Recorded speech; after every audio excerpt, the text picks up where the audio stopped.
Hey there, this is Steve from Stark Web Design and Crushing Marketing, and today I want to talk to you about how to stay safe from Facebook phishing scams. Now, Facebook phishing attacks have become crazy lately.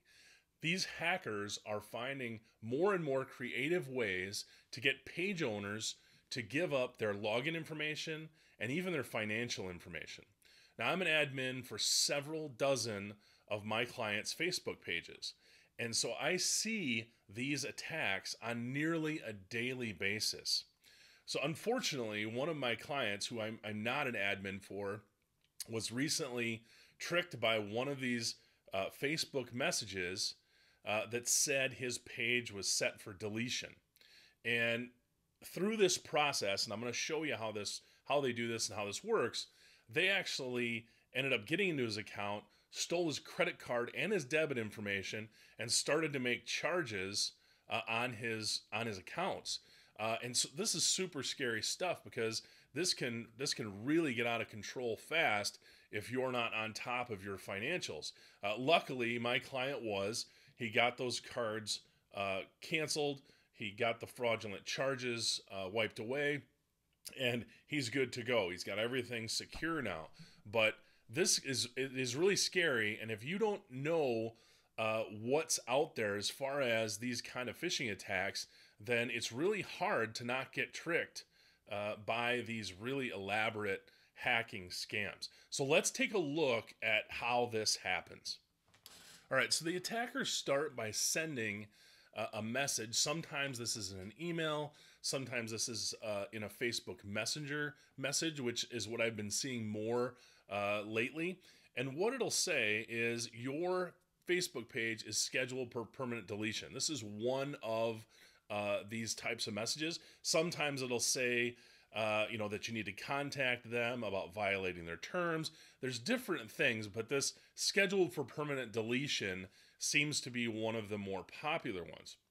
But they're all going to claim to be an important announcement from Facebook or Meta. It's going to look like it's coming from Meta. It actually has their icon that you can see, the Meta icon in the messenger.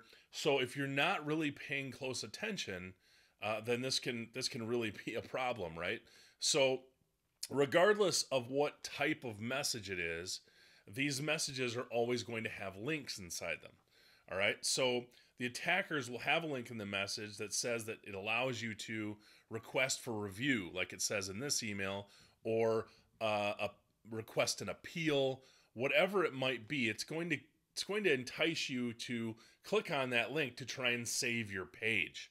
All right, and when you click on that link, what's going to happen?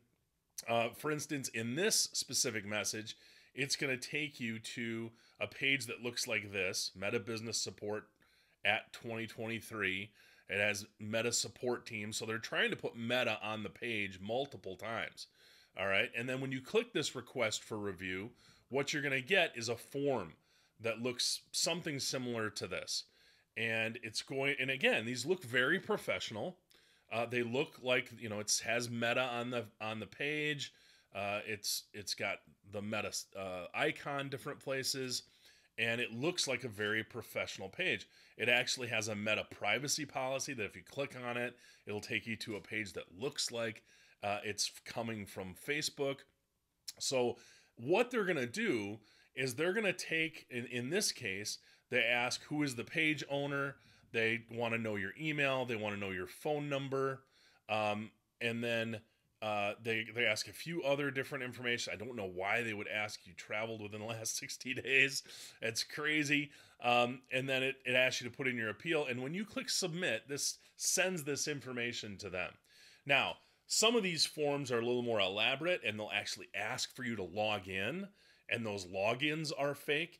In this case, the person is taking your personal information, email and phone number, and they'll actually give you a call right after you fill this form out. And they'll say they're from Meta.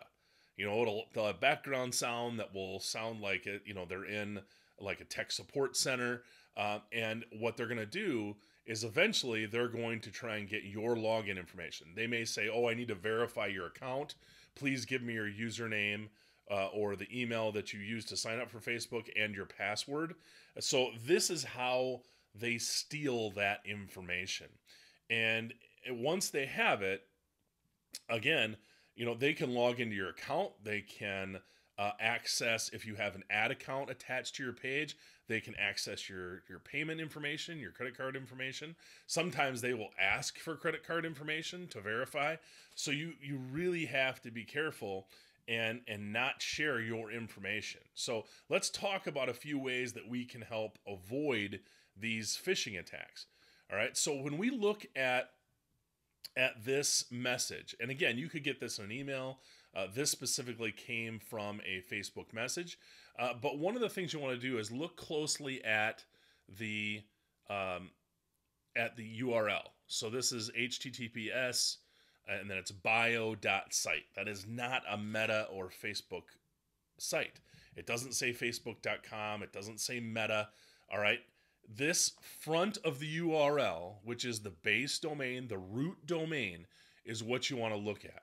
If this is not Meta or this is not facebook.com, then it's not a legitimate site. So that's one good way to find out. This root domain needs to be Facebook. And again, I've not seen Facebook send messages in Messenger for any of this kind of stuff. But if you were to get an email or something to that effect, that's the first place to look is in that in that URL. Look at that base root domain. That's the first thing that you see. This HTTPS / whatever this is, it's got to be Facebook. Number two, just don't, you really shouldn't be clicking on messages, on links in messages or in emails unless you are 100% sure you know who it's from. So again, a lot of these will have someone's name that says they're in support, and it doesn't actually say Meta or Facebook, because they can't. They'll have to say something else. It'll have to be someone's name, and it'll say their Facebook support or something to that effect. But you need to make sure that you know with 100% surety who that message is coming from. All right. And again, it's easy to get tricked by these things, but if you don't click on links, then you can't get fooled, right? The third thing is to actually log into your account. So don't go through any links outside of Facebook or Meta. Go to the Facebook page. Make sure you're logged into your account. Check your notifications. If you have information from Facebook, you'll see it there, either in your page, like while you're logged into your actual page, or maybe in your business manager, you'll get notifications. Those can't be faked if they're actually in the program. All right. If it's a message, certainly this is where we're seeing the fake, these scams. But if it's actually in the program and it's a notification or something that's in your business manager as an alert, well, those are going to actually come from Facebook, right? And that's generally how you're going to find out. It's not going to be from a messenger message. All right. And then fourth, don't share your personal information. Okay. There is no reason to share your personal information online. So just if you Facebook is not going to ask for your login information in a message or an email. So there is no reason for you to ever share that login information. So just don't do it. There is no reason to do it. And again, the thing that I see with login information, most people get tricked, is by fake login pages. So it's a page that looks like a Facebook login, but they clicked a link out of an email or out of a message, and it's taking them to this page that looks like it's a login, but it's actually somebody phishing for your information. When you enter it in, they capture it, then they go log in and take over your account. So again, these are important things to realize that you need to be able to follow these 4 steps and make sure that you keep your Facebook page safe. All right. So now let's take a look at how, just quickly, how you can respond to an attack if you have actually, taken the bait and actually done something, given information, or fallen victim to one of these attacks. Let's take a look at some of the immediate actions you can take if you do fall victim to a scam on Facebook. So, number one, change your passwords. Immediately change your Facebook page or your Facebook account's password and the passwords for any other accounts that share with similar credentials. So you need to use strong, unique passwords for each account. Make sure that you change your profile passwords. All right. Second, review any of your recent Facebook activity. Look for any posts, messages, or changes that you didn't make. This can help you understand the extent of the damage or the breach that's been made on your page. All right. And then alert friends and family. Make sure you let your friends and family notify your contacts that your account's been compromised. And this is crucial because scammers may try to take advantage or impersonate, and we've seen this a lot on Facebook, impersonate you to get access to friends' contact information and personal login information. So make sure you notify all of your contacts.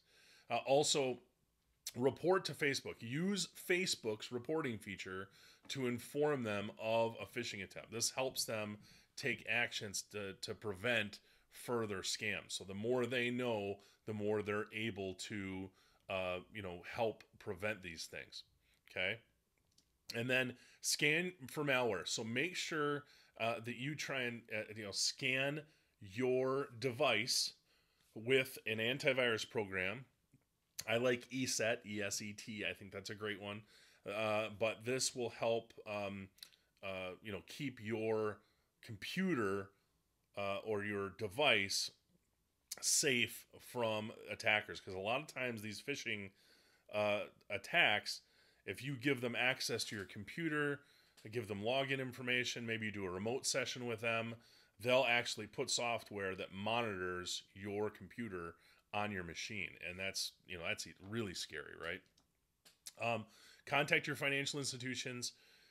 Make sure that, if the scam involved financial information, that you contact your bank, your credit card company immediately to get, to let them know that there's potential fraud there. Because if you notify them right away, a lot of times you can get those charges removed. All right. And then document everything, right? Write all these things down. Keep records of any communication related to the scam, whether that be with, the screenshots of different forms or different things, of the message itself, any contact you have with Facebook, any contact you have with your bank accounts. Make sure that you document all of that so you have that information and you can put a timeline together if you need to try and, especially with financial information, if you have to go in and verify that it is fraud.